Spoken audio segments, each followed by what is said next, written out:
palangga, welcome again to my YouTube channel. This is your Cris V.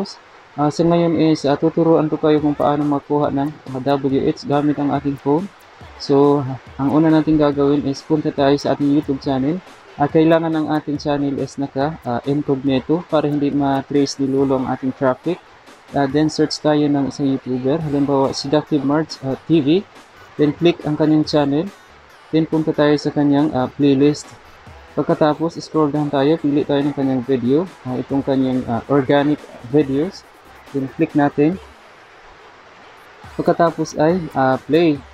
May nakikita tayong ads. Ibig sabihin pag may ads is monetize channel. And skip na muna natin ang ads para makita natin ang process. Then punta tayo sa taas, sa mismong video. Click natin ang hamburger sign. Meron dyan na speed.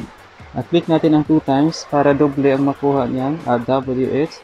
Tingnan natin ang kanyang video. Tsaka, kailangan naka-loop on siya para dire-diretso ang playing ng kanyang video. So, tingnan natin ulit. Nandiyan na ang kanyang video, naka-play. Then, scroll down tayo. Titingnan natin kung meron ba siyang mga deleted videos na nasa playlist niya. Kasi pag meron is hindi magdiretso ang kanyang video, magpo-pull siya doon sa video na deleted o naka-private. Then punta tayo ulit sa taas, hamburger sign, then 2 times speed,